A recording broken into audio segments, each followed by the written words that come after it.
എല്ലാ Indian football പ്രേമികൾക്കും നമ്മുടെ പുതിയ വീഡിയോയിലോട്ട് വീണ്ടും സ്വാഗതം. ഇത് ബ്ലാസ്റ്റേഴ്സ് സോക്കർ. ഇന്നാണ് ISL 10ാം സീസണിലെ സെമി ഫൈനലിലെ രണ്ടാം മത്സരം നടന്നിട്ടുണ്ടായിരുന്നത്. സെമി ഫൈനൽ 2 മത്സരമാണ് ഇത് നടന്നിട്ടുണ്ടായിരുന്നത്. ഇന്നത്തെ മത്സരത്തിൽ മുംബൈയും അതുപോലെ തന്നെ ഗോവയുമായിരുന്നു ഏറ്റുമുട്ടിയിട്ടുണ്ടായിരുന്നത്. 85ാം മിനിറ്റ് വരെ ഗോവയായിരുന്നു 2 ഗോൾ നേടി ലീഡ് ചെയ്തിട്ടുണ്ടായിരുന്നത്. ഒരു മികച്ച മത്സരം തന്നെയാണ് ഇന്ന് മത്സരത്തിൽ നമുക്ക് കാണാനായിട്ട് സാധിച്ചിട്ടുണ്ടായിരുന്നത്. എന്നാൽ പിന്നിൽ നിന്ന് തിരിച്ചടിച്ചിരിക്കുകയാണ് മുംബൈ സിറ്റി എന്ന് നമുക്ക് പറയേണ്ടി വരും.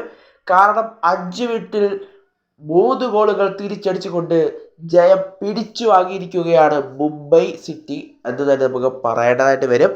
കാരണം ലാലിൻ സുവാലജാഗ്നയുടെ ഇരട്ട ഗോളിൽ മുംബൈ സിറ്റി ഇപ്പോൾ വിജയം സ്വന്തമാക്കിയിരിക്കുകയാണ്. സെമിഫൈനലിലെ ഫസ്റ്റ് മത്സരത്തിൽ സെമിഫൈനൽ 2-ൻ്റെ ഫസ്റ്റ് ലെഗ് മത്സരമാണ് ഇത് നടന്നത്. ആ മത്സരത്തിലാണ് ഇപ്പോൾ മുംബൈ തിരിച്ചടിച്ച് ജയം പിടിച്ചു വാങ്ങുന്നത്. എന്തായാലും മുംബൈ സിറ്റിക്ക് ഇതൊരു അഡ്വാൻറ്റേജ് തന്നെയായിരിക്കും. അവരുടെ ഹോം മത്സരമാണ് ഇനി വരാനായിട്ടിരിക്കുന്നത്. അതുകൊണ്ട് തന്നെ അവർക്കിതൊരു അഡ്വാൻറ്റേജ് തന്നെയായിരിക്കും എന്ന് തന്നെയാണ് ഇപ്പോൾ മുംബൈ സിറ്റി വിജയം പിടിച്ചു വാങ്ങിയിരിക്കുകയാണ് ഫട്ടോണയിൽ.